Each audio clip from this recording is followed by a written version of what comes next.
Hello, fringers. The following podcast may not be suitable for all ages. Listener discretion is advised. Look alive, fringers. It's 2099 and we are live and loud in the underground. From the streets to the scar. Keep your chip hidden, your gun loaded, and never trade your soul for souls. Turn it up and let them know Big Brother is watching. Time to put on a show.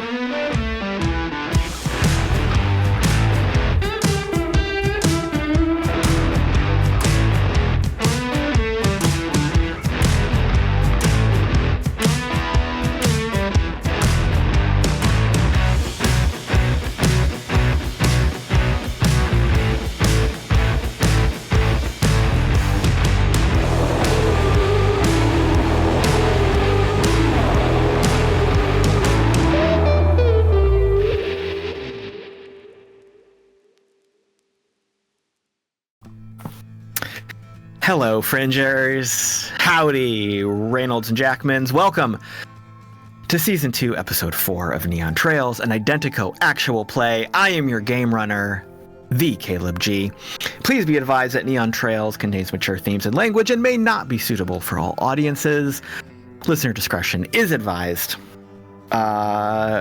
Real talk for a moment. We're all in a tough spot, but we're all in it together.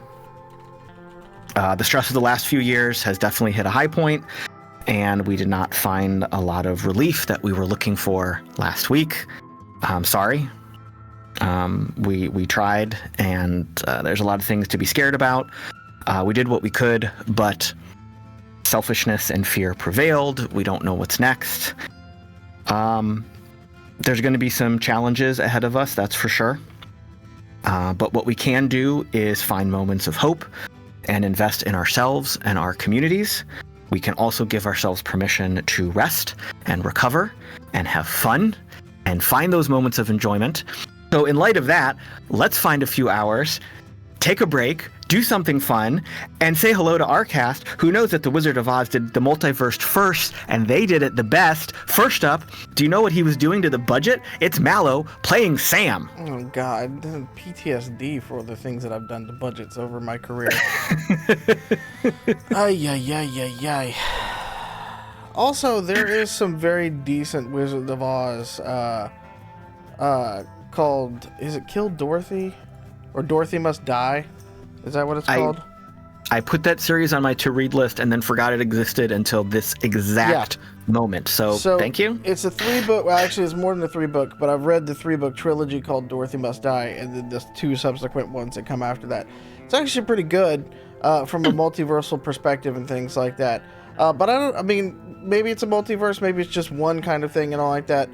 The biggest disappointment from The Wizard of Oz is that she woke up at the end of it. Spoiler alert if you didn't watch the 1930. Not true in the books, sir. Yeah, I know. Friend. That's what I'm saying. Not in the not video, true in the books. In the movie, it's the biggest disappointment in the world is that it woke up and it was a dream, and that's bullshit, frankly. But then it wasn't in the second movie. Nobody watched the second movie. The second movie was great. What are you talking about? But nobody watched it. Nightmare fuel from a young age. I know, but nobody watched it. Like, it's the thing. Like, it was By second one, do you mean Return to Oz? Yes. Yes. Not all of the weird modern cartoons and the weird TV miniseries, which was fine, but The variant forms of them on sci-fi. With Zooey Deschanel. I love that. I love how much passion this topic has brought out in Caleb. Oh man! It is really beautiful, man. The Wizard of Oz is a very important thing in our household, and I really enjoy the books, and I really want to read them all to my kid, and she doesn't want to read good books yet. We're gonna get there. Anyway. Next up, maximum effort. It is Wild playing B. So fun fact, young wildling would sneak all of the Wizard of Oz books from the library at school in elementary school and did read through every single book that was in that collection at a very young age. And it took until my early 20s to realize what bric-a-brac was, because that was a word that was very prominent in at least 3 of them. I recommend the books. I don't know how they've aged. Young me really liked them. I also relished being able to conspire with my librarian. So, who knows? And let's just say, somehow all of those stories written in like weird Depression era slang is just fun, a fun challenge to read. It's just great. Next up, gubernatorial. It's Pete playing dog. Hey, I have a story. Speaking of the Wiz, I once watched one of those weird sci-fi movies or miniseries about Alice in Wonderland, and there's a horse, and the horse is out of focus in the foreground, and I guess they didn't have multiple takes that they did, and it just took a giant whiz, like horse whiz, in the foreground, and they kept it. It was like 60 seconds long, and I was like, that horse is just pissing right now. And they're trying to deliver these lines. I'm like, you guess you couldn't have done a second take, huh? Okay. No, because they spent all the budgets on the casino that the Red Queen was running, and they were on the rooftops. Yeah. You know what I'm talking about? What are you talking about? They hunted for that take. You know how long they had to wait? You know what? They were just sitting there all waiting for this horse. I know you can lead a horse to water, but damn it, we're gonna make that horse drink. Now. Oh, he's going! Get the third camera. Where's the AG? As someone who's done a lot of video editing, if you're an unpaid video editor, I absolutely 100% would have picked the horse whiz take if I was not being paid enough. To be like, I'll show you. Nobody knows till it's out. Ah, man, this is going to be a great show tonight, folks in the audience. Just buckle up, kiddos.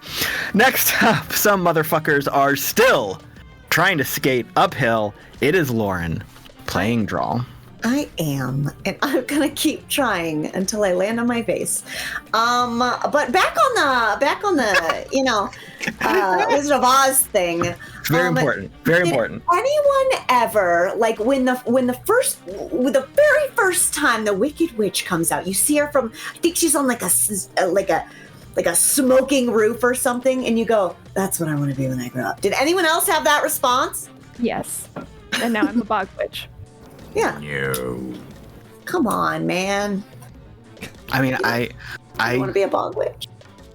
I kind of liked Glinda in the magic bubble. Like, But I she thought was that living- was pretty cool. But she was living up in the Pink. she was in the magic bubble while all these other people were doing work for her down below in the little freaking Munchkin City. We get it. You've read Wicked. Just that too. But just As a kid, I didn't understand capitalism yet. It's not my fault. Me neither. But candy should be currency, and I sure. stand by that. Yeah, I support that. We get it. You've read Wicked. Can we clip that? Can someone clip that? Go back in the video, because that's such a good comeback to end this wonderful tangent. I didn't like Wicked, by the way. I did not Me like neither, the books. actually. Yeah, Did not. great musical. Did not Did like the books. Very flat writing. Yeah, and I'm gonna murder this. Sorry. Woo, about to make a name for myself. That's what I'm trying to do. I'm trying to get the voice out. I knew exactly what you was trying to do. I had it all sucked up for myself earlier, and I got distracted with all this Oz talk, and I just got all confused. Do you know how long I've been waiting to make a name for myself? Woo! It's Ethan playing Mox. I'm sorry. I'm sorry, movie fans. I'm sorry, Remy. I tried. Damn it. God, I was so happy when he came on screen, man. I'm not gonna lie to you. It was great. That made me so happy. Moist. Love that movie. Love that movie. That's literally all I've got, because I love that movie so much. I just want to say, I love that movie. Remember So it. good. Oh, even better. But let's get some housekeeping out of the way before this opening becomes the entire show. Identico is live every other Tuesday on twitch.tv/Identico with episodes of Neon Trails at 6 p.m. Pacific, 9 p.m. Eastern. The holiday season is upon us, believe it or not, and we have some updates to our schedule. Neon Trails will be live tonight for better or worse. And next week, the 26th of November, we're taking a short break for December. And we will have, I said November, the 26th of November. This week and next time, the 26th of November, then we're taking a break for December. I wrote this down and I can't get it straight.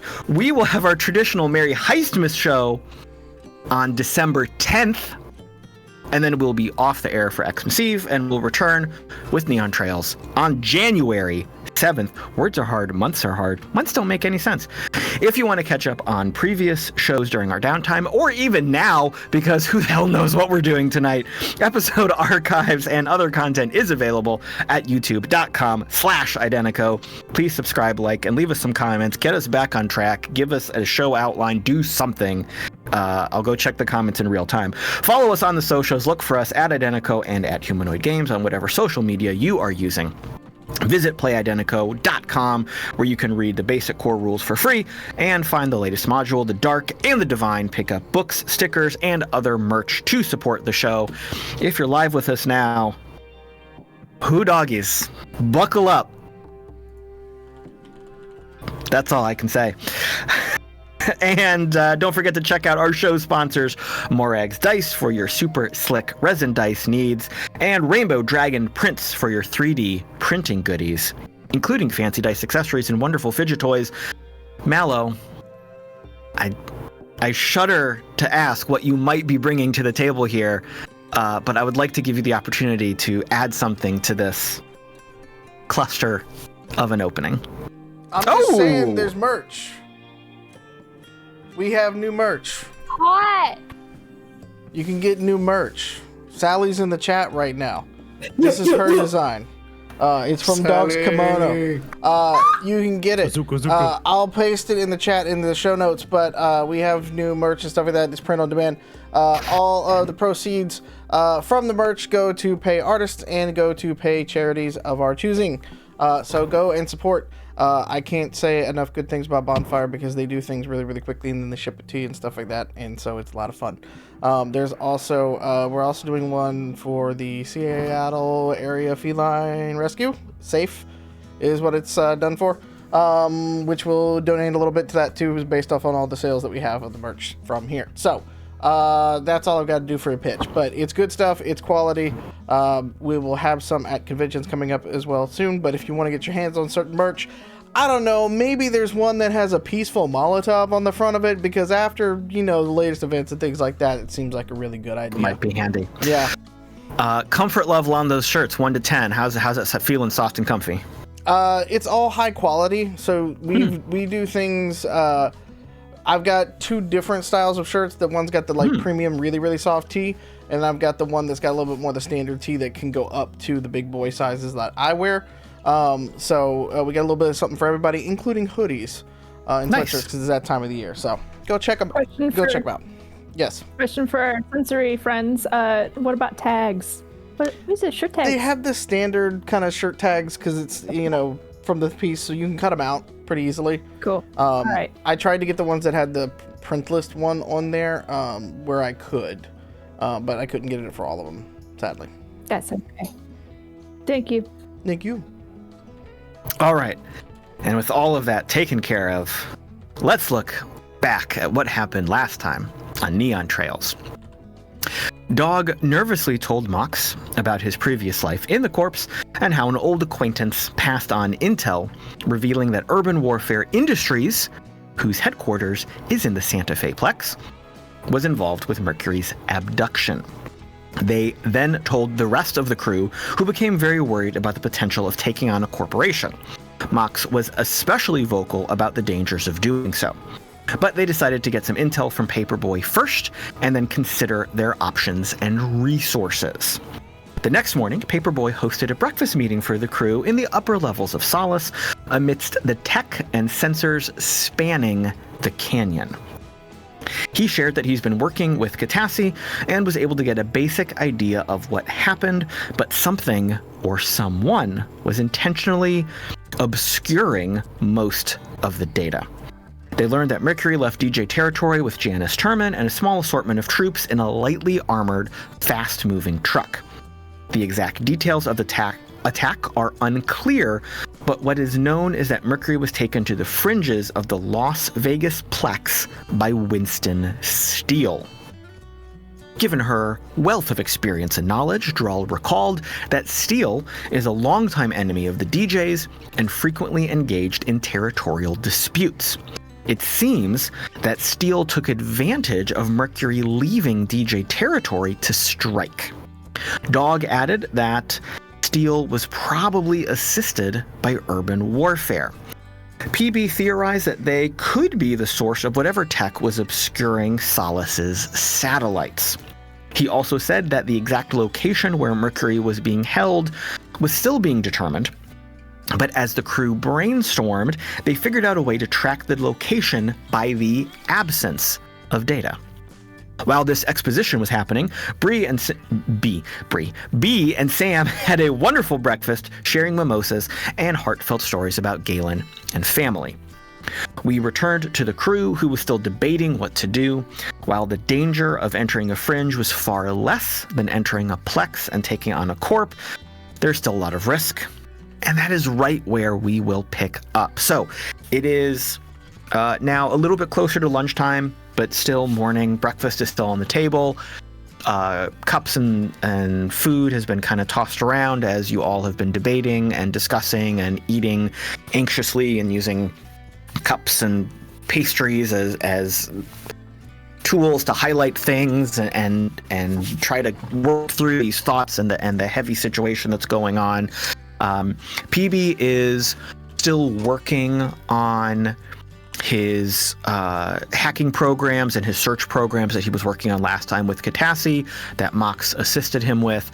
He is not as engaged as he was in that like super hacker focused programming mode, but he's still busy working on it, but he's participating in the conversation with the rest of you.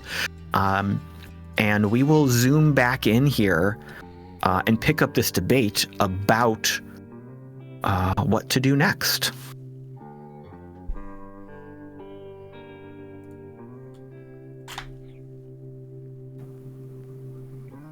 There's a moment of silence at the table as everyone is chewing their breakfast, considering what has just been said, trying to coalesce their thoughts into what really we want to do next. There's just a lot to think about, you know? Drall looks at everyone, and then she looks at PB. This is just really up there, you know?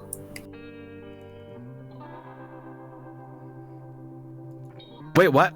Sorry, I was typing something.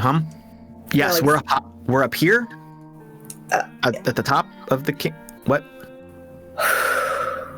What I'm saying is, what I'm coming to you with is a big deal. It's a big job. Mm-hmm. It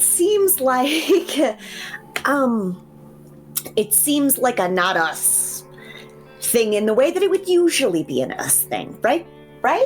Am I right? Am I reading that right? Yeah. I mean, like, we want to help, right? But like, and she just kind of gets caught up in herself and crosses her arms and sits back.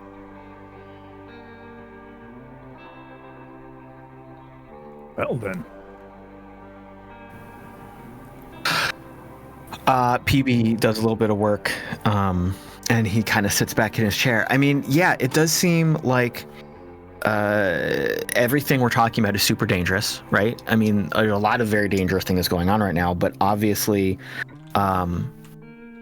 heading into the Vegas Fringe is going to be more dangerous than not going. I don't want you to do something super dangerous, but I feel like if they called you for help, it must be for a reason, right? Like, why didn't they call the rest of the dust jockeys? Or why didn't they call anybody else that they have contacts with in this part of the country? They didn't call us. And I mean, it's not like we're buddies, but like we help each other. Well, PP, I know you're kind of new here, but they called me for a reason. Let's be honest. Yeah, I did think it was kind of funny that that Janice had your number. And yeah, Was it I mean, funny, haha? I mean, out of everybody they could have called, like, I didn't think you were in like charge of all of this stuff. Wow, that sounded really rude. I'm super sorry. I'm super sorry. Like, I'm not trying. I thought like the other guy was in charge, and now he's, you know, not. But then you were in charge, and then I didn't know. So, but why you? Like, maybe you're like secretly in charge. Like, I don't know. Nailed it, brother. Oh, okay. I'm sure she would have picked somebody her phone name PP instead of dog. I don't know who this guy is that you keep talking about. So, Is there like someone else in the crew that I haven't met yet? Oh, yeah. No, well. Let's stop being contentious. It's a big word, I know. It means, you know, not content. That makes sense. Yeah. A lot to not be content about. Oh, yeah. Oh, yeah. so I had a thought.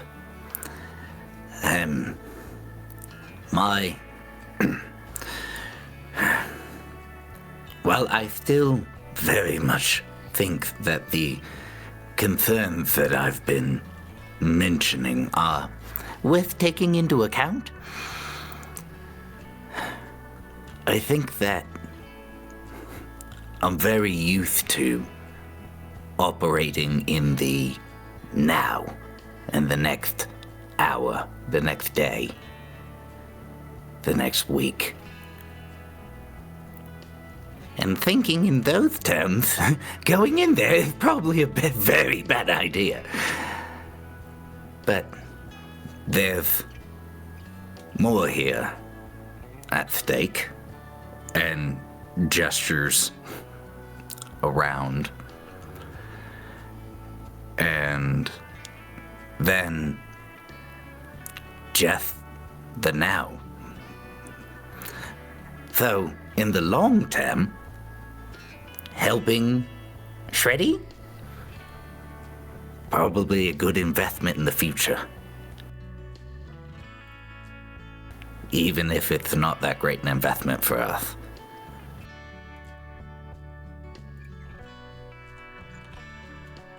I hear you. Let's think. Let's use our big brains here. Now, I don't want to get shot at no more. I was gonna say I don't want to shoot at nobody. Well, I just don't want to get shot at no more. I don't want you to get shot at. Is there a way we can?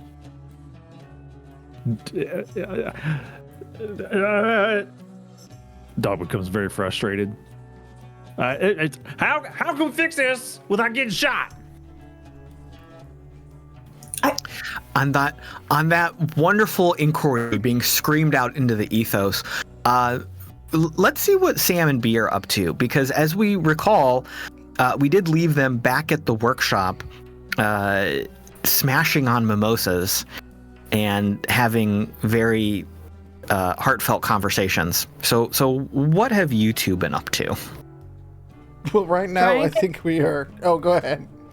No, you go ahead. I was just gonna say drinking. I think we were gonna say the same thing. Honestly, I think we're stumbling drunkenly through the streets at the moment because we With forgot booze. about the with the booze. It's an open carry city. Yeah, no obviously. one cares. Like, it's all arms out there. And Everything so goes in Solace.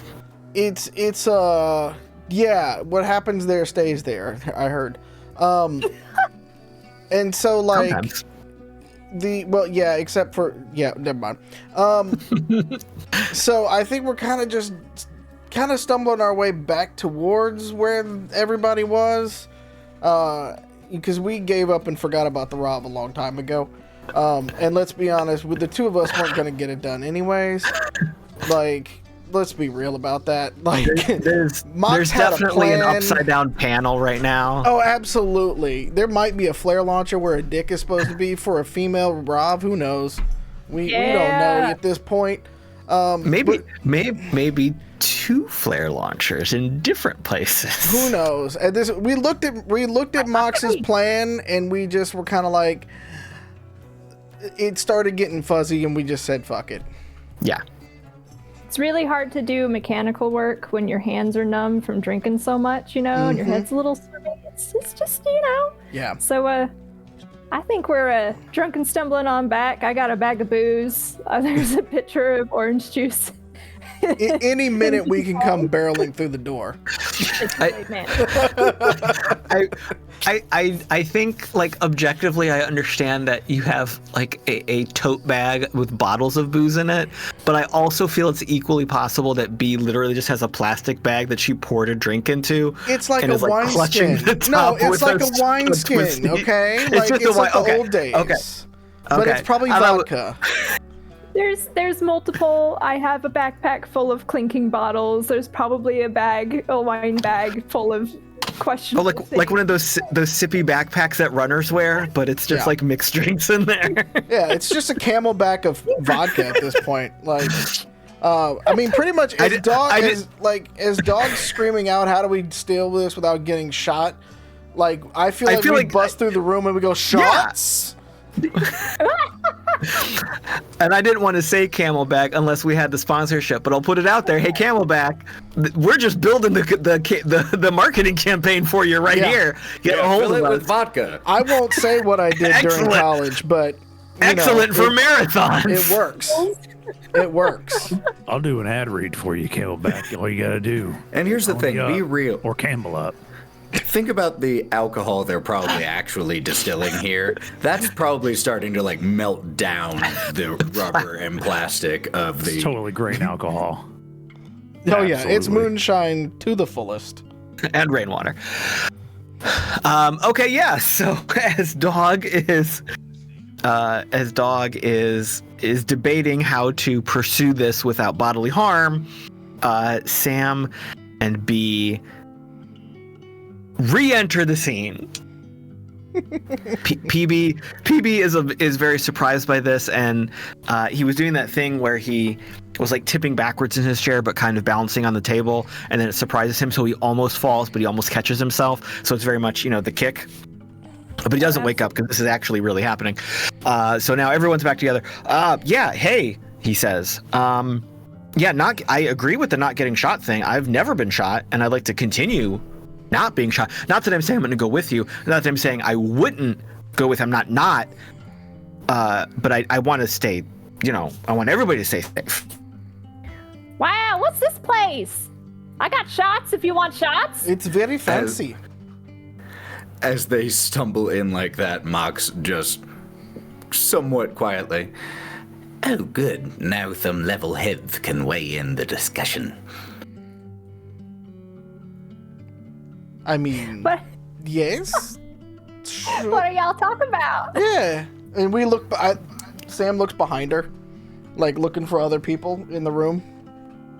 We're visibly swaying a little bit. Oh God, yeah. Double heads. Is that a Camelback with vodka in it? Yeah, it's fresh. You want some? No. Ingenuity. Christ. It's afternoon. It's afternoon, right? Somewhere. I like that. Yes.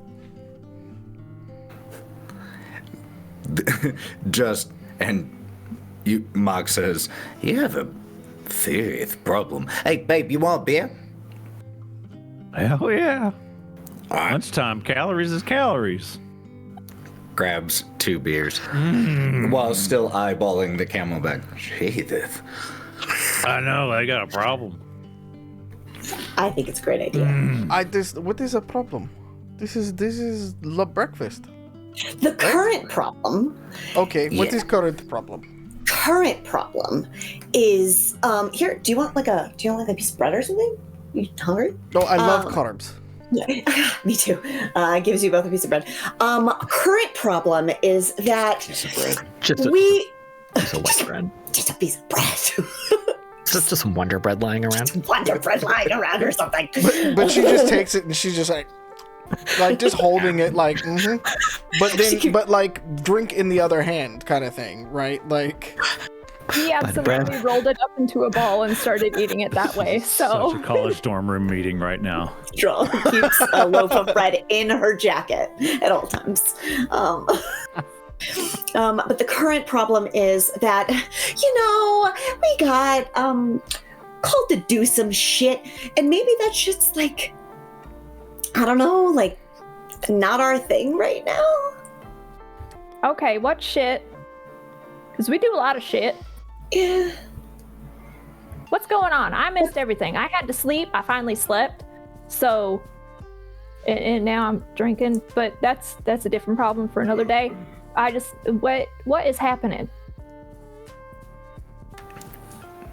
5 minutes. Explain it to me like I'm 5.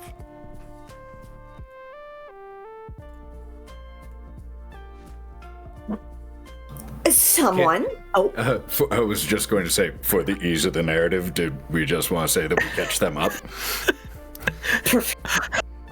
Sure. I think PB PB can jump into the silence here as everyone is trying to struggle for words and give a brief summary about everything we that happened last week and we talked about and summarized and where we are. So yes, PB summarizes the details. Hey, I mean, we could help. Thanks, BB. That's PB, and so basically, so Tog and got a call, and then it was like, hey, this guy you might know, he got kidnapped by this group of corvos, and this other guy that we kind of might know that I don't really want to talk about. It's just you. And I just don't think that's a thing for this family. Okay. So we're not going to go there and shoot people. Yes, that. Do we have to go there and shoot people though? Cause like, do y'all remember like those guys with the pirate ship and all the other people that showed up when we were like in real big trouble with the not zombies? Yeah. They know. Wonder if they're busy. Wonder if they're busy, Wait, there was a pirate ship in the desert. Yeah, it was real cool. We were all like running for our lives, but I got to see that. It was great. Throughout all of this, Mox is standing by a window, just looking like he's disassociating, just hounding through cigarettes. Mm-hmm. PB is kind of dialed into this conversation now that it's a little bit more exciting. And he's like, okay, so if I can kind of distill what I'm hearing here, it seems like y'all want to help, but maybe you want to find some other people to help too? So it's not just you running into this dangerous situation, getting hurt? Yeah, why not? Like, with whoever is big enough and scary enough to mess with a bunch of people who have a fucky ball and a bunch of armored stuff, like, I feel like we can't go this alone. There's no way in hell. We got the Windy Bagel and, like, us. And we have a kid now.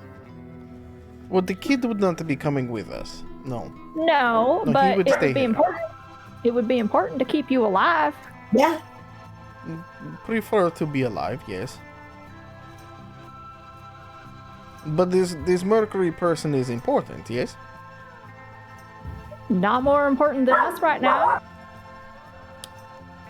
Fair enough. Somewhere a dog barks in Solace.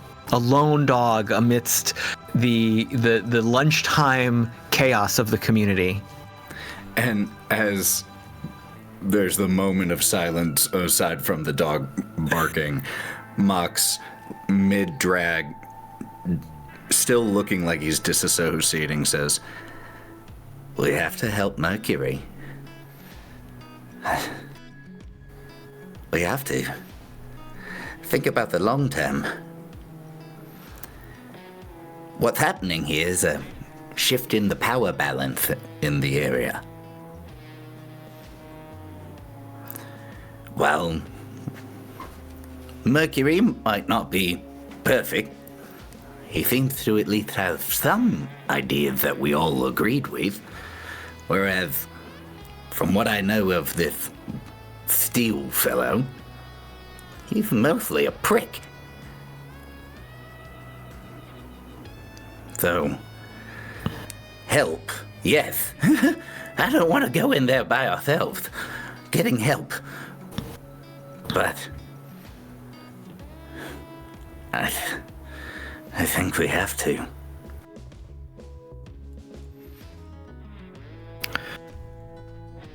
PB stands up and kind of stretches. That stretch where you've been at a meeting for too long and you're like, you want to leave the meeting, but you're not ready to leave the meeting. You don't know if it's socially appropriate to leave the meeting. So you're kind of like stretching to maybe signify that the meeting's done, but you're not sure if the meeting's done. And he's like, okay, yeah, I mean, it sounds like a good plan.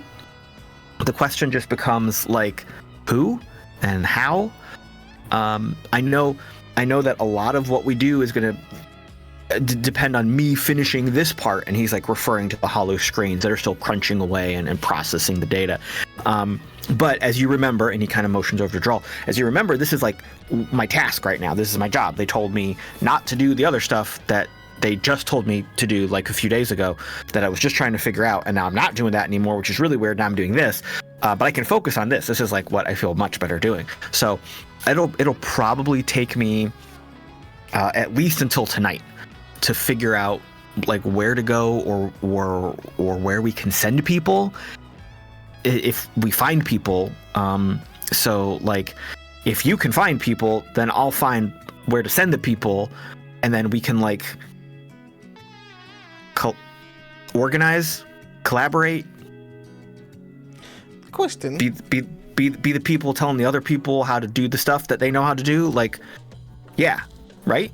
What do these people want with him?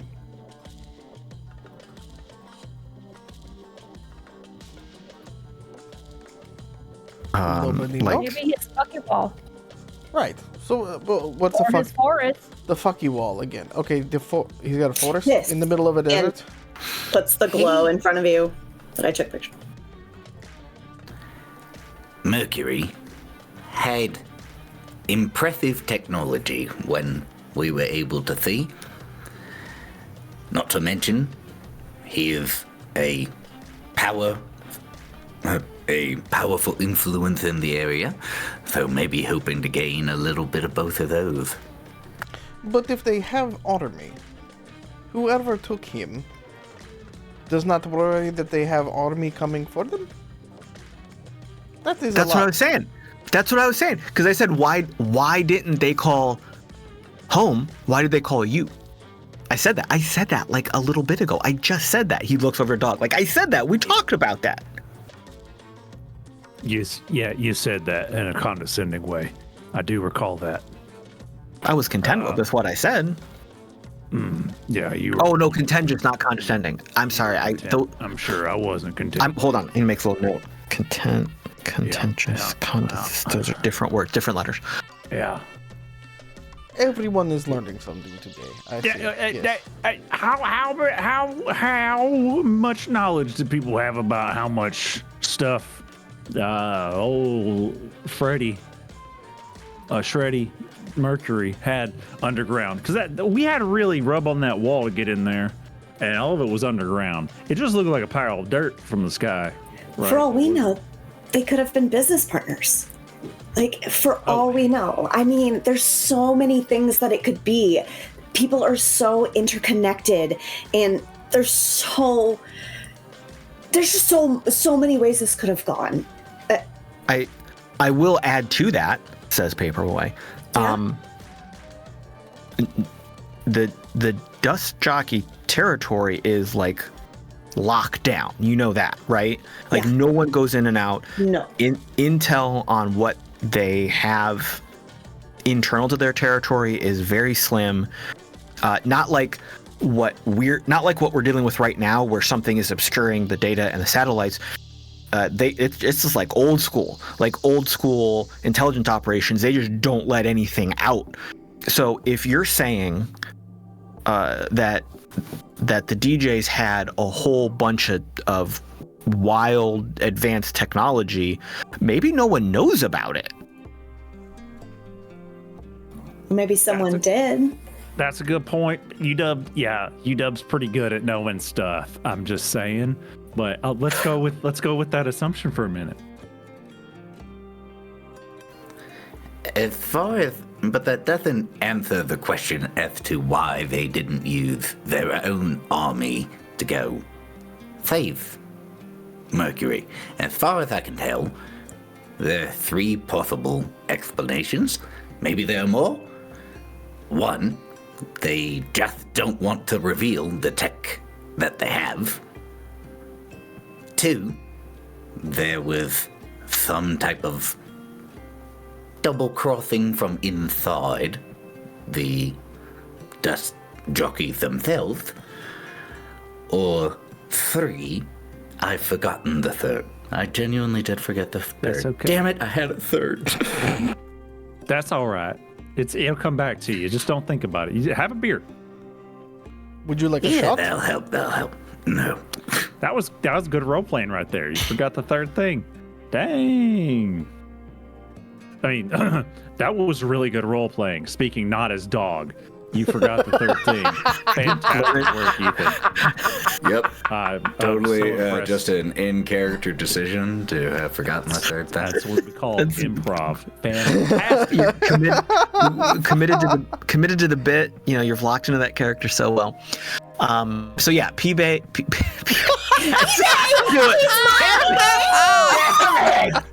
forever. Damn it.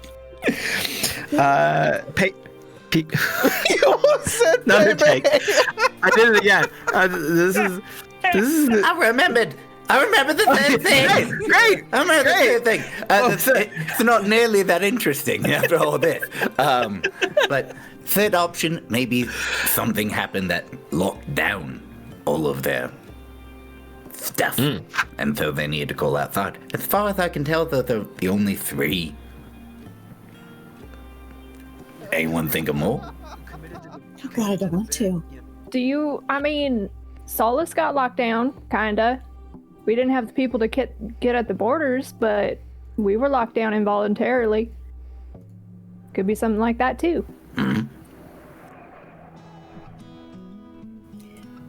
Drall is gonna slide her hand across the table, just in the direction of PB. Thank you for everything you're doing, and thank you for being here for us. We're just trying to figure this shit out, and I know we're keeping you from work. It sounds like this is the work, though. Yeah. Yeah. If I follow what Mox is saying, this guy being gone actually puts Solace at danger. So that means means I'm in danger, which I do not take too lightly. Been in danger for like 2 weeks straight. It sucks balls. Here's a thought. Yeah. Oh, go ahead. So at some point in time, whoever this person is, we should rescue them. What if, and they're where are they being? Do we know where he's being held roughly? Anywhere like? Paper Boy points at the map. Okay, outside in this area. Outside Vegas or inside Vegas? I can't tell. No, out in the fringe. Somehow they're making some of the buildings not show up on our scans and our satellites. But we're we're trying to zero in. That's what I was saying earlier about still trying to work on all this stuff, like trying to figure out exactly where and get like a location. But they're like obscuring what we can do. But I'll figure it out later. I'll figure it out by tonight, probably. Thank you, because if we're gonna do this, we're gonna need all the information we can get. And if they keep blacking out the information, maybe calling in some favors of people who are nearby who could give some information that way. Information Thanks, is the currency of this world. Yes, like Is it a thing where we could end up there and blend in and try to do some stuff? And maybe even, perhaps, is there a way to cause distraction where we could just grab him and go without having to fight our way out? Maybe we could even trade for his life without having to get shot. Well, to do the stealthy one, we would need very detailed information. Maps, patrol patterns, staffing information. We would need to be able to plan that to the second. Could Katassi help with that too? Well, yeah, we're both working on this like right now. He motions to the screen. We're definitely close to figuring this out. Like we just figured out a little bit ago what we need to do to really understand what we're not seeing, what's being hidden from us. So we're gonna get through that and get as close to an actual blueprint map, minute by minute, second by second, like you're talking about, pointing at Mox. I don't have it yet. Like I said, by tonight. Paperboy, what about, would there be any way to get any records of communications or be able to tap into their communications network from here?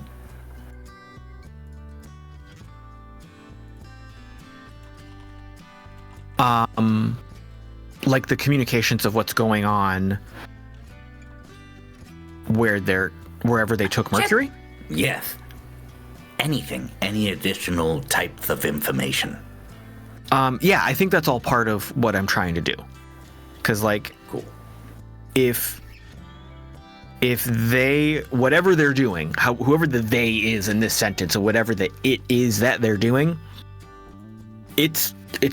everything's in a bubble, right? We can't see anything. We can't hear anything. But if we can, crack it by, like you talked about, by seeing what's not there to figure out what is there, then we can find the things that are next to the thing that's not there and go in from outside to figure out what's inside. So that's what we're trying to do right now. Cool. I just wanted to confirm that would include other things other than just GPS. Mm-hmm. That is within the scope of this project. So, if we're all on the same page here, I think we need to do two things, says Paperboy. I think I can do the first one, which is finishing this part, motioning at the table and the hollow screens and all that stuff.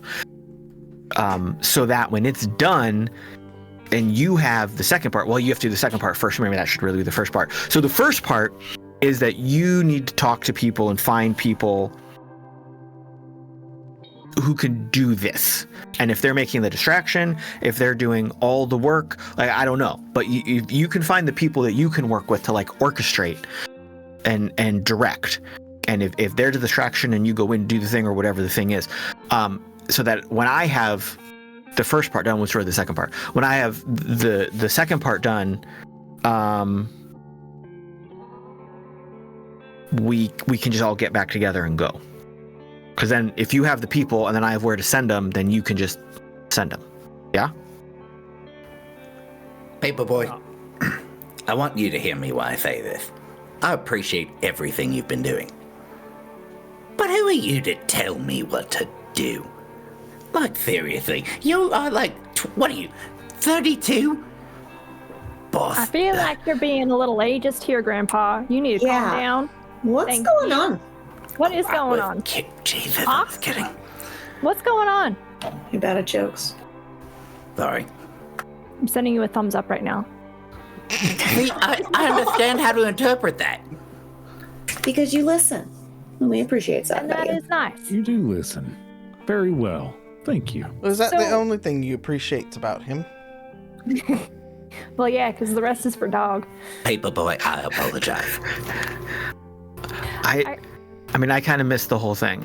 I got super confused with like that social dynamic that was going on with their little group that I'm not really a part of. So I just kind of wiped out that whole little blip of conversation. I was really confused. You're part of it.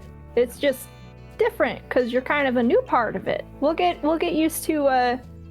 Yeah, like that whole part was apart from before I was apart. So it was like there was like a thing I couldn't figure out. But like, yeah. If we explained all the inside jokes, they would not be insides or jokes. I feel like it would be really confusing and time consuming. It would. It would be a yarn wall. Yeah. I do have so many things to go back and try to figure out. If you really wanted to, you could go back to our podcast episodes up on YouTube and Spotify and listen to those, and you'd be able to find out all of our inside jokes. Oh, maybe I'll just put that on as some background while I'm doing some of this more work. Jokes aside, I have realized that. So you mentioned either doing a stealthy way, which I know our group, and that's not our specialty, or trading with the corpos. And I was curious as to what we would trade with corpos. I've never met them, so I don't know what they would want if they already have like the leader of a super powerful group. Do we have suggestions, or are we just gonna go all stealth? Because that's fine. Like I'll find a way to be sneaky, but I'm a little bit more chaos than anything. Here's my question. P-Bay, how long is this going to take to crunch the numbers? Like I said, tonight. It's 24 hours. Well, no, I mean, like, tonight, it's lunchtime. It's almost lunchtime. So like 12 hours. So like, yeah, dinner time. That's pretty quick. Well, it was almost, like I said, we had it all programmed, and then we just had to reprogram it based on what we talked about just a few minutes ago. Yeah. So it's like, the bones are there. We're just kind of rebuilding it. It's running right now as we're rebuilding it. So like I said, tonight. You ain't got to sell it to me. I got you. Well, I mean, that's pretty quick. I was going to say, if it's going to take a few days, why don't we want to know from the DJs. Hey, why'd they just go out with them and a handful of folks and a couple of wagons and horses and to do this? We can just go ask them. We got carte blanche. Is that someone else in the group I don't know about? No. She was a singer back in the day, I think. Yeah. She was good. Singer. Wait a second. You was a singer in the group? Not anymore. Do you guys? Do you go around performing? A long time ago. No, she went solo. Oh. I'm so confused by this dynamic. Like I know I'm part of it now, but like this is weird. It means blank card. Blank card. It means they like us. Oh. Yeah. I gotcha. Yeah. Carte blanche. That's what I said. Okay. So, okay. So, like, you could just go ask them, is what you're saying. Technically. It's an idea. I mean, maybe they'll help us. I don't know if they'll do stealthy. They might be a little pissed right now. That is what I say. We just end up in the city for a little bit, or in the fringe, and we blend in for a bit. We try to get the lay of land and things like that. Ask around, learn some things. You're saying reconnaissance. Well, and we then don't go in guns. them. We don't go in guns blazing the first time. That was. Yeah. I'm not my husband. He that was his thing. He liked to just shoot smart. first. I like That's to smart. know things before bringing out the big robot. That's a good strategy. I'm surprised nobody's been doing that yet. That's pretty good. Never heard of that. I got shot a lot. I learned to be quiet first. Oh, very good. I admit it was the other way around, and then Galen inspired me to just go out there, grenades blazing. So, so dial it back. Cool, gotcha. Thanks. Well, at least here, let's figure out if we can find him first, and then we try to, we let P-Bay, is that the Paper Bay? Is it? He's my favorite bay. Yeah, he is. Yes. I don't- Okay. He probably, PB is Wait. actually his name. It's PB. Yeah, that's the one I like. Yeah. Okay. Okay. No problem. No problem. Okay. B like B. Okay. Paper boy. Got it. Let's let them do their job. We can't. We might not be able to bring weapon into city though. Is this within city limits or outside city limits? Well, it's like that. Like it's outside, but it's still part of it. It's the fringe. Like you know how there's all the city that's outside the city. Can we get through city guards, or do we need to acquire a weapon once we get in the city? You can probably get. I mean, it's outside the actual plex. It's just in the fringe, so you probably can get past the guards. Fair enough. We bring weapons to defend ourselves, and then we can do some research. I'm sorry, this is not the part that I usually do. I usually make Declan do this part, but I saw him do it a couple times, and I think we can make it happen. Sounds good. Yeah. Hey, you can call him. You can call him if you want to, maybe. I don't know if he's going to be able to come to Vegas on short notice. That's fair. I think, if it's okay, guys, I think that we all have so many people we can call in. And I think that it's going to be really important to sit. Maybe we should sit around somewhere comfy, somewhere a little less stressful. This is a little sterile. No offense, PB. But we have a lot of information that we need to gather before we can figure out what we're going to do. There's so many options for us at this point, and we have so many people we can call. And I think thinking of the best people for the job is going to be our next step, right? Yes. Yeah. I feel like you're right. Sam. Yes. You mentioned having a friend named Declan? Yes. Awesome. Hopefully he's 8? Yes. Is as nice as Katassi. You have some really nice friends, by the way. They are very good, yes. Yeah, they're very good people. So, we'll pool our resources, right? We got this. We've got this. I mean, we may not want to get down and dirty with it, but we'll get where we need to go. And if action is required, I know that we'll get it done, guys. I'm not worried. I mean, we're going to do this, right? And she's kind of sweating a little bit. She's psyching herself out and just trying to, you can tell she's trying a little too hard. It is going to be, here, have a shot. Calm nerves. Yeah? Yay. Cool. Oh, all right. All right, so we can let the crew disperse a little bit based on this decision to get more information and then refine the plan based on what we're talking about. So I think we can fast forward to a little bit later in the afternoon, approaching dinner time. Everyone has found a comfier place to rest and relax and kind of process all of this information that has been handed to them. I feel like we can zero in. We can start with Drall. Where is Drall hanging out? Is she with Paperboy? Is she at her apartment? Is she at the Winnebago? Is she at some other location?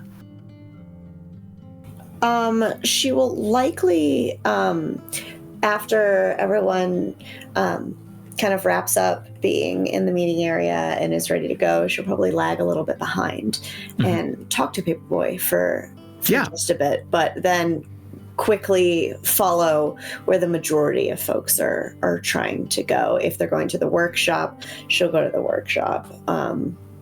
If they're going to the Bago, she'll go to the Bago. Okay.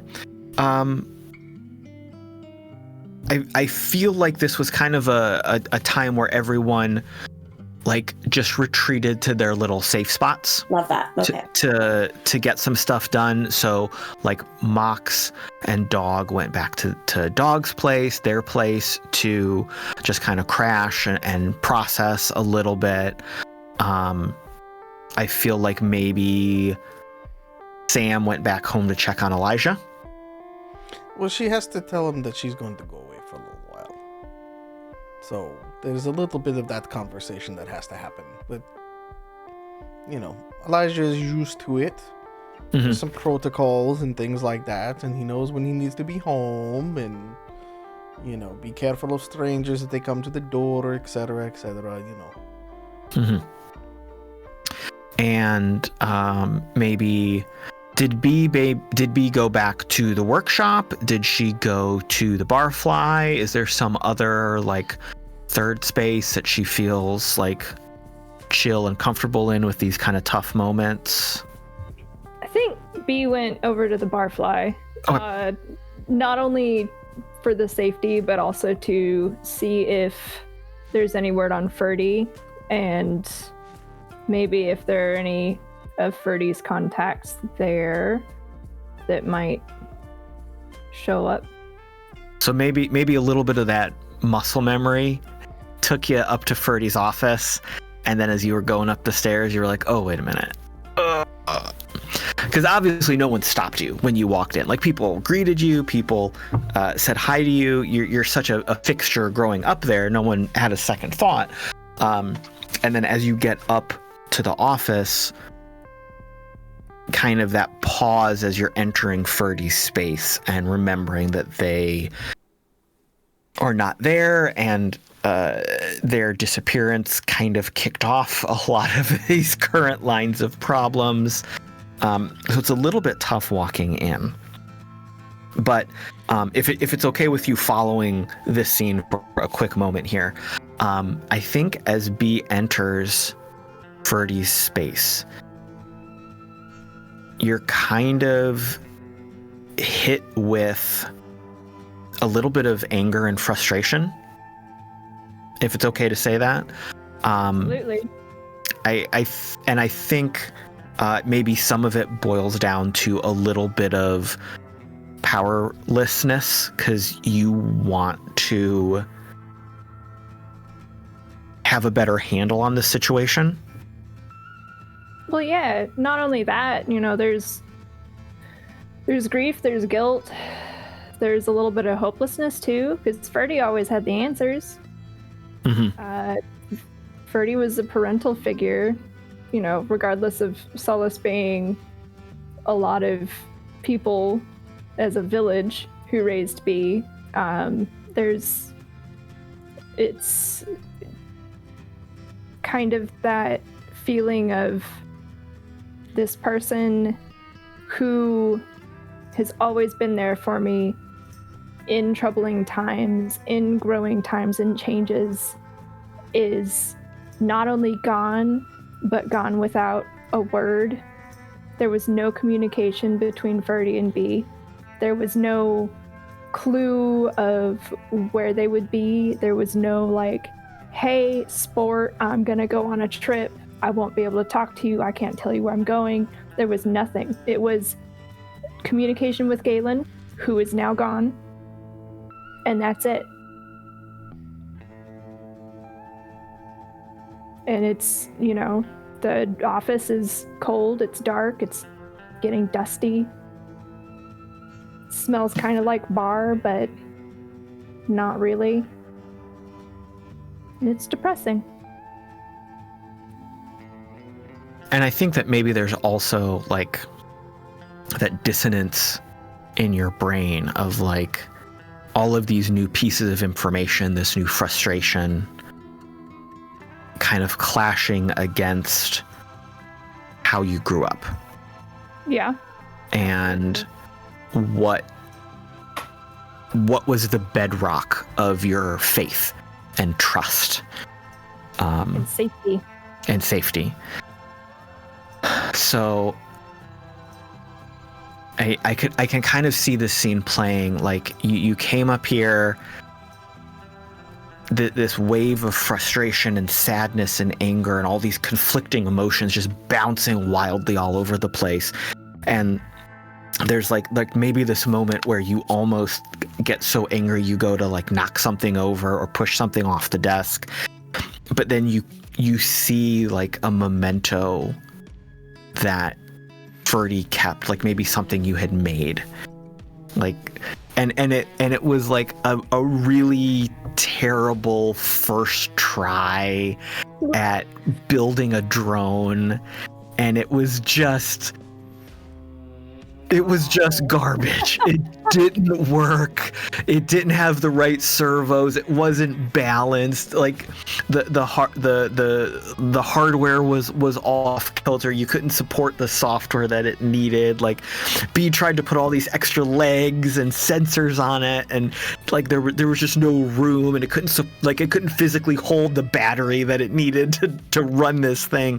And B was so proud of it, and it just fell apart. And it's something that Ferdy kept after all these years, and it's not like seeing that and finding that makes all of those tough feelings go away, but it does kind of remind you that the good times definitely outweigh what's happening right now. Even though this is unknown, there's still so much positive in your past. You don't want to just give up on that. And an intention for the future as well, clearly. Right. And I think as that thought gives you a little bit of inspiration and gumption, I think maybe you can start to explore the office a little bit more. And I think maybe there's that back room where the last person you saw Ferdy with from the masquerade was being held, strapped to a chair. It's the first guy I punched. And as you look around this back room a little bit, trying to find something, notice something, sort through all these emotions, but still look towards the future. Could you make me a perception check? Absolutely.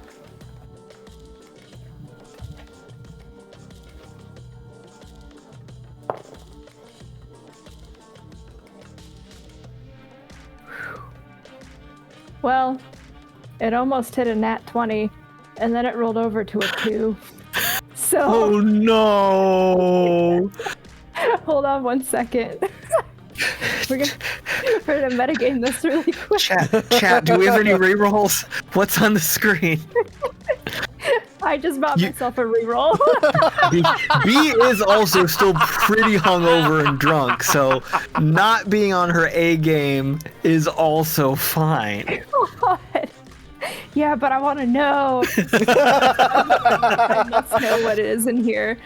It is important. All right, so I'm gonna redeem that reward that I just bought myself. And I just noticed that. Actually. I just noticed that you bought yourself that. So I have Fantastic. 22 with my perception. 22. Okay. And a nat 20. Okay. Yeah. Wow, that redemption arc was wild. I love it. Right into a nat 20. Perfect. Okay, so B is looking around. And this is like the back office, the back room. This was where Ferdy kept a lot of their really boring stuff that B just didn't care about. Because this was like the invoices for the bar, the bank boxes, the schedule, like who's closing, who's opening, who did their last clean day kind of thing, like the boring shit that B is just like, whatever, I'm gonna go build a robot. So it's not like she hung out in here.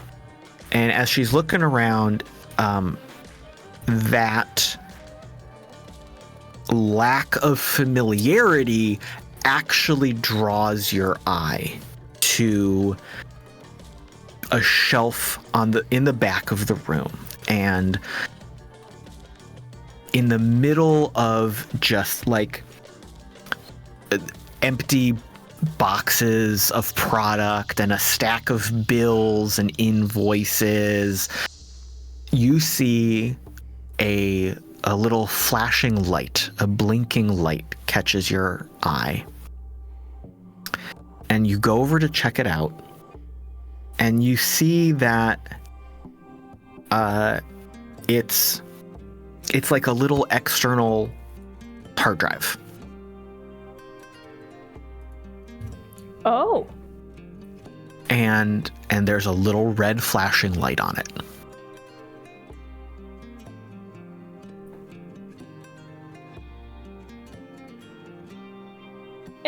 Okay, so IRL, would that mean that it's connected to a power source, or is it just?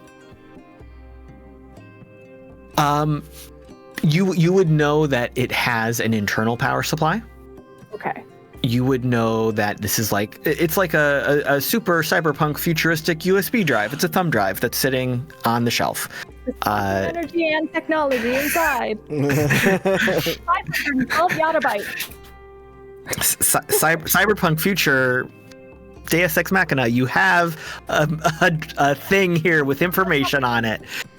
So yeah, you know that this is just a self-contained, standalone hard drive. He's gonna go plug it in Ferdy's computer. As you plug it in, control. it's just gone. None. There's Not a bit. None. Not a bit. Rolled a nat one on impulse control. In their own computer, and clearly it was Ferdy's. So That's why just would it be because you would have to Ferdy's? run across town to do that. And there's a perfectly fine computer that right there. computer's right I here. know how you work. No, B knows not to put strange flash drives into their computer, but other people's computers, that's fine. all of those day one trainings are all about putting the hard drives you find in the parking lot in your laptop, not someone else's. Yeah, That's how they get you. That's how they get you. That's how they get you. All right, so you plug this thing in, and you sit there for a second and nothing happens right away, and you hit that little like, oh my god, come on, what's going on, come on, like that moment of impatience when things that should be instantaneous are not instantaneous. And Ferdy's computer has a lot of very cool tech and very advanced biometrics and different types of software and hardware to protect itself with security. And you're pretty familiar with it. Like, they told you about some of it and told you never to touch it kind of thing. So you wanted to touch it and tried to figure it out. And you would get some of those like, messages. Gotta say the magic word kind of thing. Like telling you specifically, B, don't do that. Because Ferdy just pre-recorded them. So there's a little bit of a click as a biometric scanner like slides out of part of the monitor, part of the holographic display base unit, and then slides back in, and a couple files pop up in a folder, and a video starts playing. And the video is Ferdy sitting in their office, right where you're sitting right now. And she's looking, they are looking directly into the camera. Okay. This is like the 5th time I've tried to record this, and I'll just be as direct as possible. If this video is playing, if you're watching this, I probably had to leave. And that means something much bigger is at play. and there is something much bigger at stake, because when I came to Solace, I put all of that behind me. That was part of the deal. That was part of why I was able to get away. I know I'm being a little bit vague with what I'm saying, and I'm sorry. But big picture here, if I had to leave, that means there's some really bad shit happening. And I probably was not able to prepare you enough. And I'm sorry. I'm really, really sorry. I always had it kind of on my to-do list to teach you more than I taught you.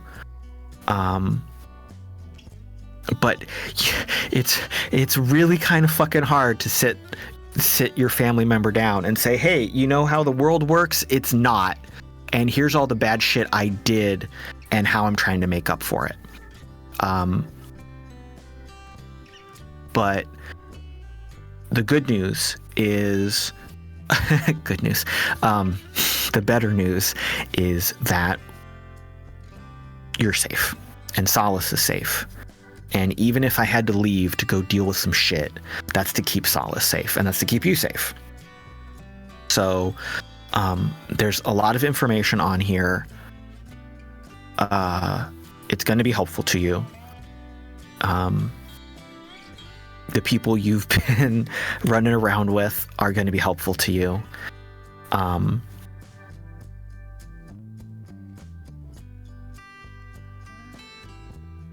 I hope I can come back. I don't know what's in store for me and what that means for you and for Solace, but I'm going to try my best, and all I can do is ask that you try your best. So, yeah, I'm sorry.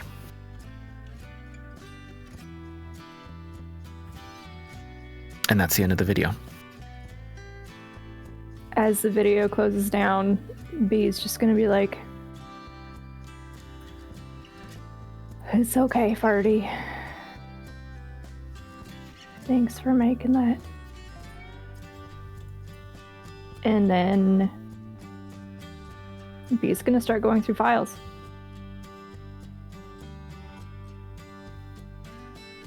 I want to cut over to Drall right now.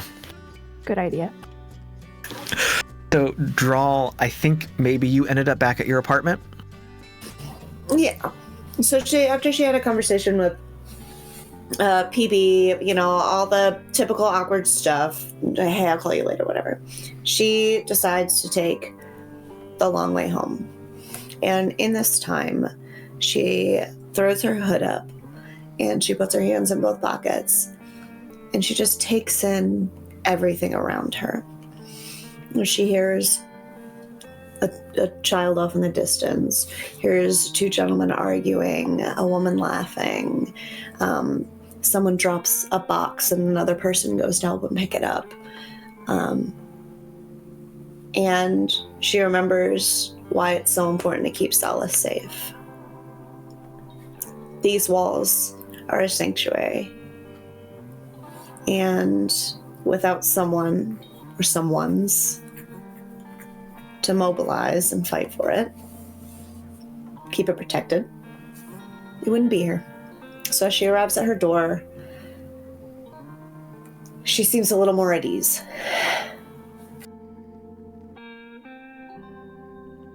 And I think as Drall goes into her apartment with that feeling, your shoulders loosen a little bit. You're not as tense. You're not hunched in. As you walk in, you're not 100% clear on what you need to do, but you don't feel as stressed out by that lack of clarity, if that makes sense. Absolutely. And I think that maybe Drall has a couple rituals she goes through to kind of clear her head and distract herself. Some cleaning, some tidying, watering the plants. I was just going to say, as she enters her own space, while she is comforted in the knowledge that her and her friends are going to do what they can to help Solace in whatever way they can, she's going to start trying to do a little self-care by making her environment feel a little more put together. She's going to put extra pillows on her bed. She's going to kind of throw every blanket on her bed.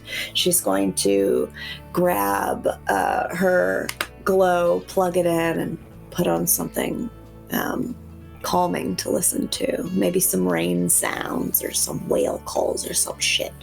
And she makes the lighting in her space dim, calm, and she just snuggles there in her bed as she mentally races through the Rolodex of people she could call, people who owe her favors. Is there anyone on the inside? Until she kind of just lulls herself into a nap. And as a few hours later, as Drall wakes up, again, kind of repeating some of that ritual, clearing your head, maybe getting something to eat or drink.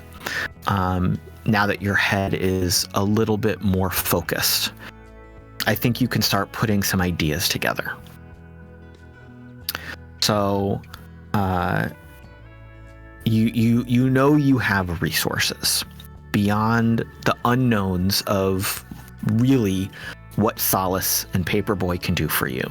Which, the more you think about it, the more it seems like they can do. Because you've been learning a whole lot over these past few weeks. So there's still a real big question mark right there. Oh, for sure. The dust jockeys are another resource, but there's still a lot of unknown there. Because even though you did have that freedom to work with them and go through their territory that Mercury gave you so long ago, you always worked with Mercury, and mostly through Galen. You're still not sure if that freedom lets you waltz in and ask questions or place a phone call. Or how do you even call them at this point? Because if Galen talked to Mercury, both of those people are unreachable right now, so what are you going to do? It does seem like they could bring some firepower and some tech, but how do you get a hold of it? So the big question mark right there. Another big question mark, unfortunately, are all of the people that came to help your crew when you were dealing with the cyber cult. And while there are a lot of those people out there, you don't really know how they showed up and why. You do remember that there was the pirate ship people. You do remember that there was the glam rock parkour doing stunts people. You have a very strange memory of a few people on robot horses surrounded by maybe living shadows, but that doesn't make sense. But you didn't get their phone numbers, and you don't know how they showed up or who called them. So there's another big question mark. So many options to hyperfixate on.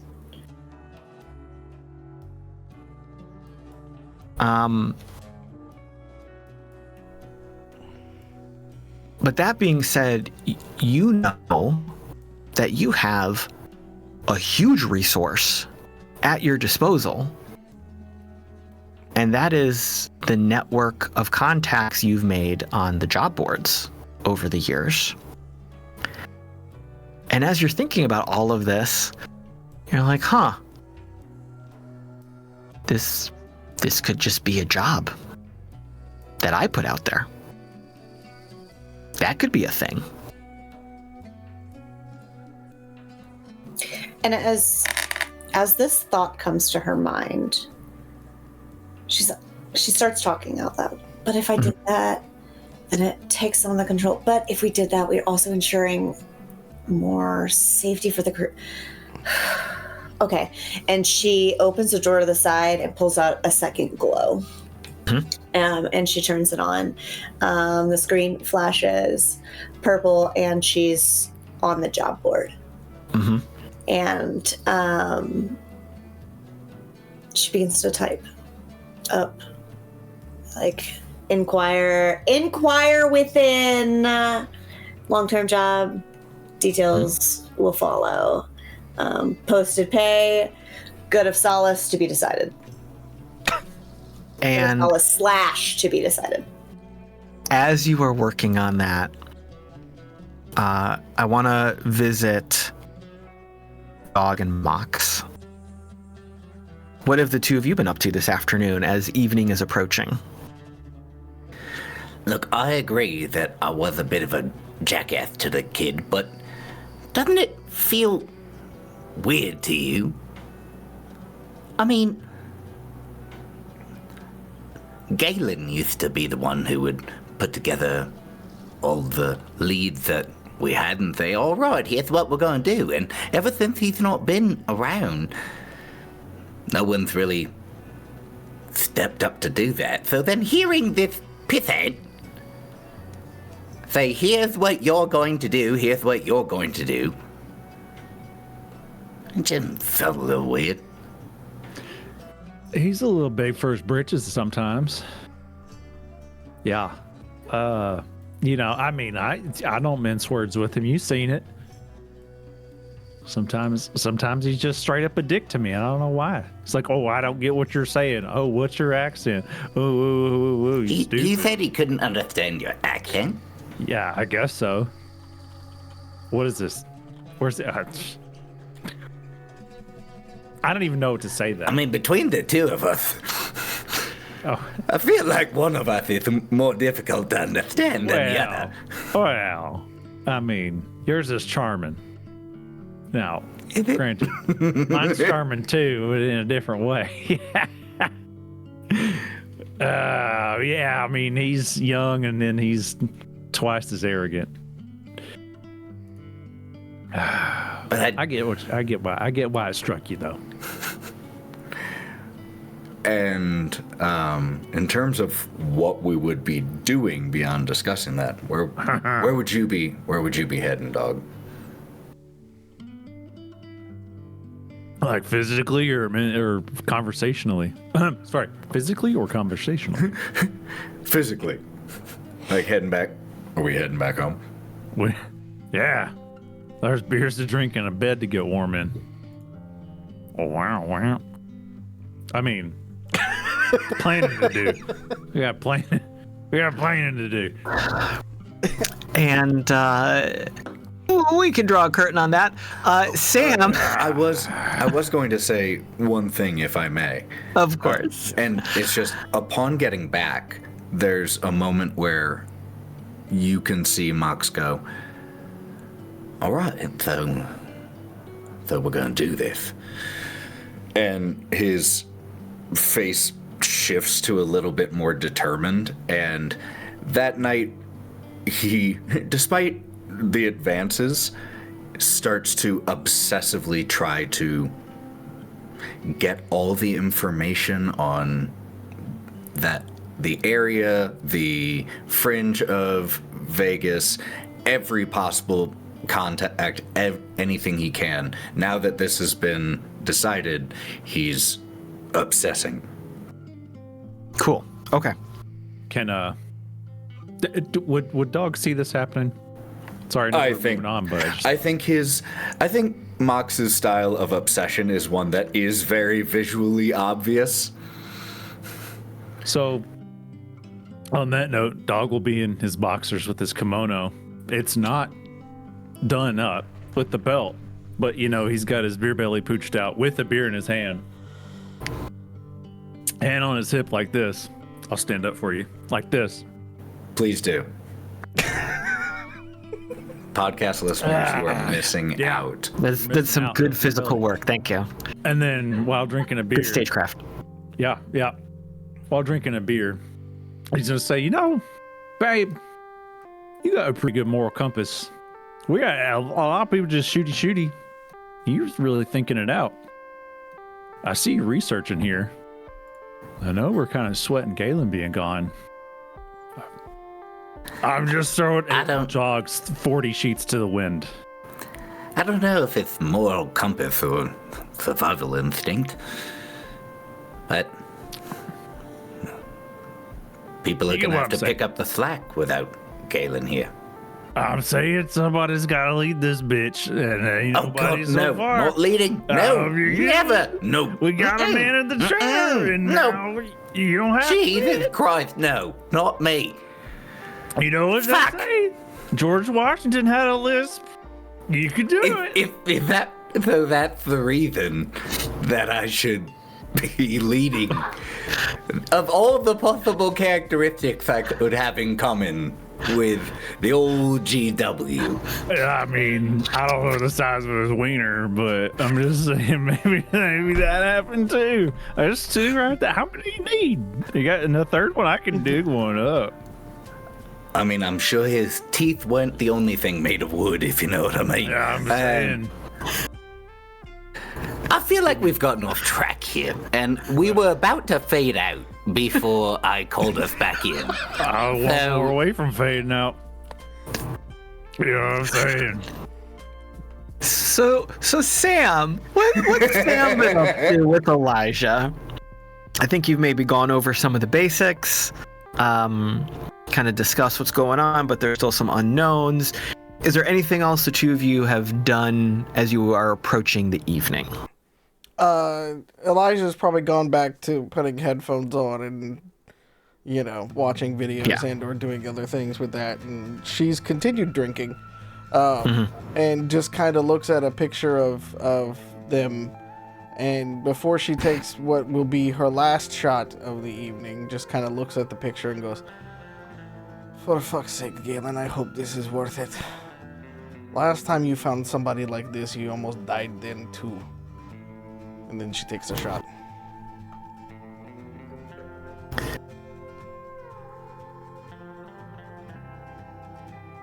We are gonna go back to B. B has not moved this whole afternoon. B has just been obsessively reading files and scrolling through data. And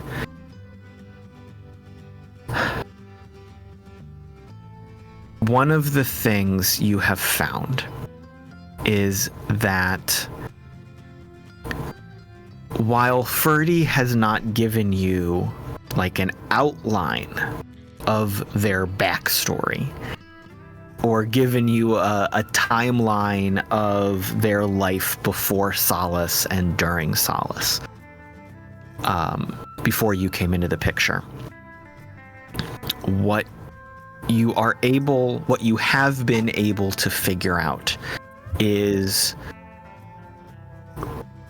more or less like what Solace is there for. The reason the city exists. Oh, fuck.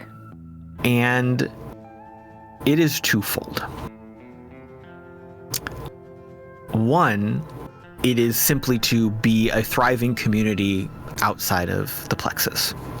It is like a beacon of life and community here in the wasteland. It is a central point, a focal point for developing the undeveloped part of the country and trying to rebuild life outside of the corporate structure.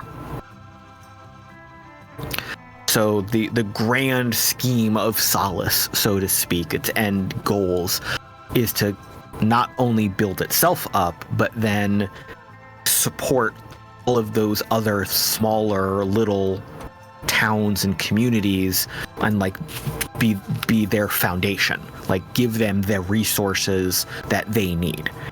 Solace can develop and grow and bring in more and then just hand it out, right? So it's not just a city. It's trying to be the heart of this part of the country and relaunching what can be done without the corpse. And to that end, you saw a lot of stories and details and files and plans and blah blah blah of Ferdy like fundamentally making this happen, like being brought in as one of the founding members, as bringing in expertise and resources and connections and working with a lot of names that you don't recognize and understand to do this kind of thing. But then there's the second thing that Solace is for. And this one is a much more global impact. Solace is, for lack of a better term, a repository of real events. It is nothing but terabytes, gigabytes, Googleplex bytes worth of information saved and backed up and maintained. It's a Library of Alexandria, but in Wasteland. Yeah. You see a lot of videos and recordings of meetings that Ferdy was in with other people that you don't know and don't recognize and don't always have their faces fully in view, of talking about how so much of the problems in this world are because of deception, because of the manipulation of information, how facts can be changed, video recordings are editable. What would have been once thought about, what once would have been thought of as undisputable proof and records, anybody with the right money and technology can just go edit. If you can change a TV program, you can change reality. So Ferdy and whoever else they were working with, and again, it's not like some of those people are definitely secret people that they're sitting around a table and they're just, out of the camera or they're blocked on the screen. But some of them are just other people that you don't know. And it's just because B is very young and this happened a long time ago. So it's not like this is all a mysterious clandestine thing. But are they people that B could reach out to potentially? Yeah, I mean, there's faces and names. Cool. That B could continue to do some research on. Absolutely. B will remember that. The game runner will have to come up with that. But a lot of the discussion that B is watching as kind of like the archives of these meetings, right, is them saying, look, there's all the corporations, there's the various governments, there's the United Nations, there's the IOG. They all run on intelligence, they all run on information, but information can be changed. So if the source of action is not consistent, how can anything else be consistent? So they birthed this idea to just literally record everything and collect everything. So now you are kind of connecting everything you've been learning about and seeing the depths of Solace that you wandered into over the years, some of the things you have seen in the bar, some of the things you ran into as you were dealing with the cyber cult last season. Of the media that B has also been able to consume as well that nobody has reference for. Right. Even as something as simple as like understanding the point of the tech at the top of the canyon and why it's up there. Like you're realizing when Paperboy was referencing the satellites and the point of Solace, this is what he is talking about. All of Solace is like a massive collection point trying to record the truth of the world when anybody with a computer can just say, oh, that's not what happened. So yeah, that's what B learned. That's what B's dealing with right now. That's what B is absolutely deep diving into and has not moved a muscle and is crunched up like a shrimp in a chair, cross-legged, having to pee for like 8 hours, but ignoring it. And we're gonna go back to Drall. Drall, you have been refreshing the job boards, looking at some inquiries, answering some questions.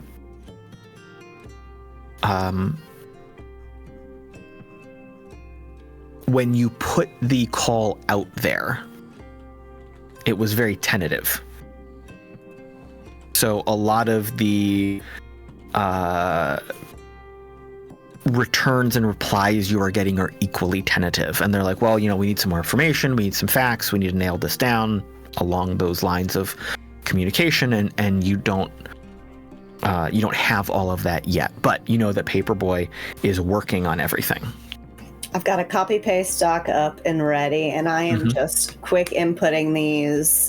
If seriously interested, we'll follow up. And as you are doing that, Paperboy has been texting you and keeping you in the loop.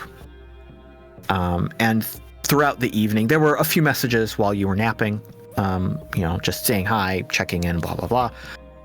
Now that you are awake and responding to him, he's like giving you some more. So he's like, hey, I'm working through this stuff with Katassi. We're almost done. We've got a lot nailed down. We should have some definitive information within the hour. And he's almost like giving you like a live stream update. Like he's just live texting you like, oh, I did a thing and I got this picture. Oh, I figured out how to get around this firewall. Oh, I did this. He's just like firing off this like stream of consciousness as he's working. I respond to every single message. I will heart react to it. I will be like, thank you so much. You're so good. Or thank you for working so hard on this. It's going to, yeah. And he's painting this picture that while he has not been able to like crack whatever is blocking his ability to observe, like satellites and scanners and information, like he has not been able to get around that. But what he has been able to do is basically by getting into the observational systems he can access in the Vegas Fringe. So he's like tapping into security cameras, people's doorbell cameras, street cams, delivery drones. Like he's basically looking through everyone's eyes in the Fringe to find what they can see that is conflicting with the data he has. So he's looking through all these external eyes to say, okay, I know there's a blank spot here. I have to look through everyone else to figure out from the outside what they're looking at. And he's painting this picture. He's like reassembling the map of of what's missing. And he finally texts you. He's like, "Hey, I'm done. I got it." Like 1,000 exclamation marks. And he sends you a video file. And the video file it's like a composite video, because like you're getting 2 seconds of video from one feed, 5 seconds from another, a still that is clearly like copy pasted of 2 images, and they're kind of overlapped but they're kind of like making one picture. He's like somehow assembled this basically 30 seconds of video from 50, 60 different sources. And what you see is an abandoned hospital. And you see a couple big, giant monster trucks that you recognize as Winston Steele's trucks.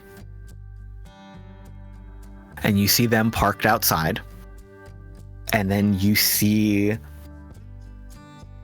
a couple dozen of Steele's troops stationed at various points on the roof, on various balconies, patrolling around the outside. And he said, "This is it. This is where they took Mercury and Termin," which is Dog's friend Janice. This is where they are.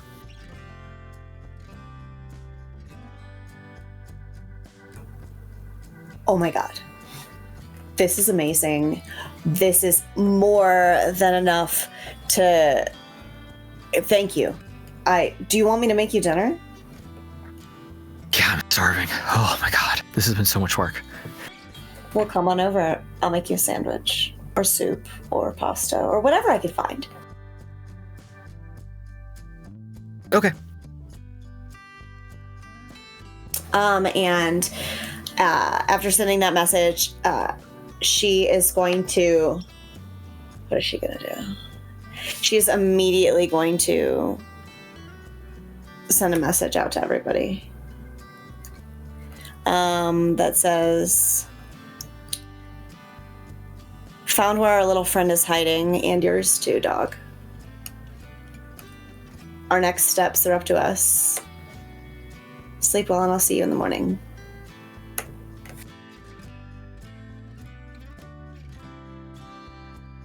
Okay, we're gonna end it there. That's perfect. That's it.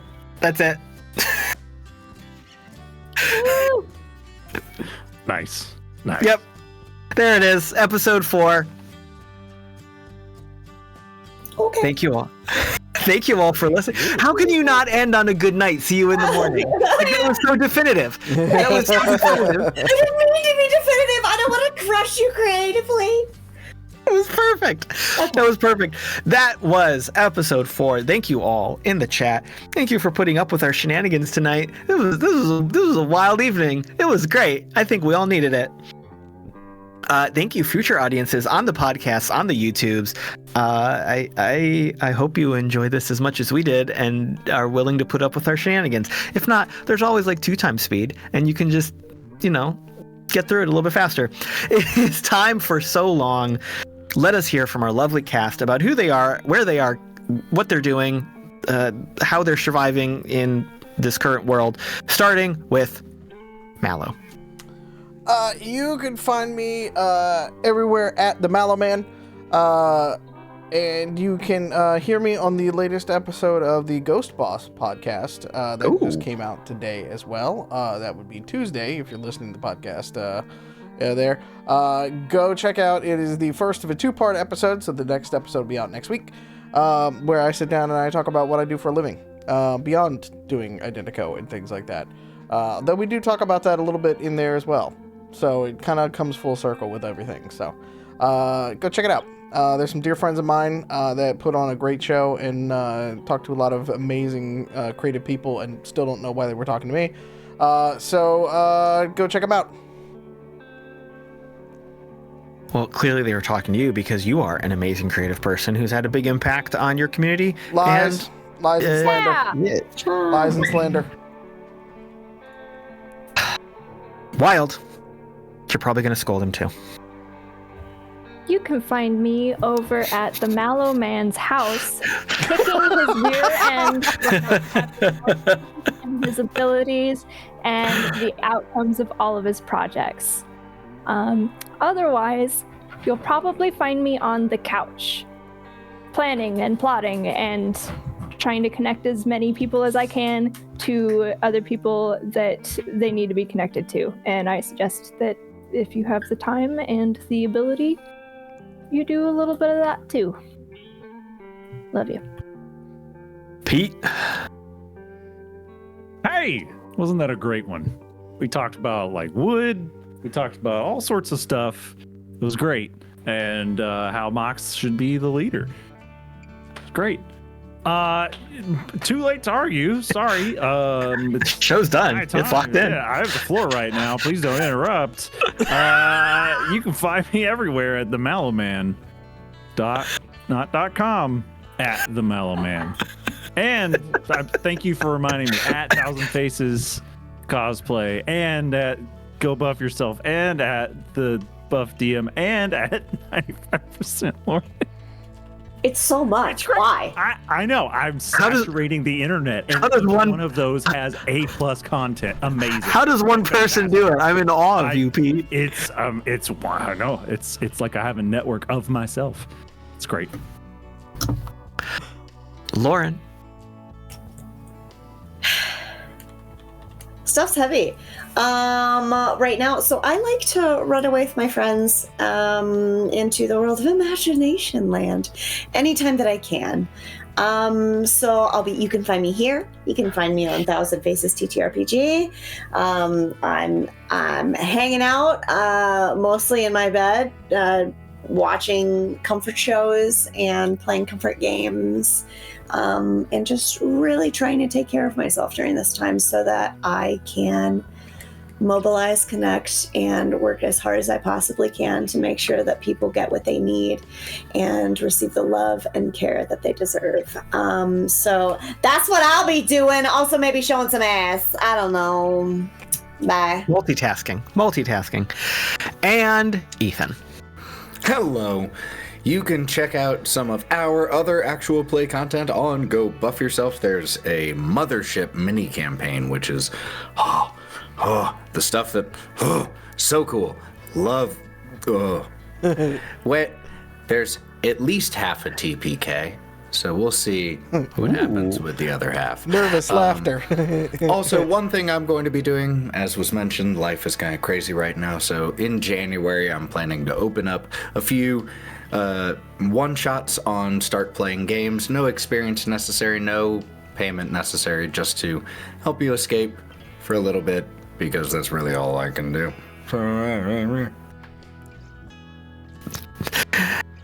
And I am on your socials at the Caleb G. You can find me right here for all things Identico, here and there with Farm to Fable, and taking up a lot of space in the archives of the RPG Academy.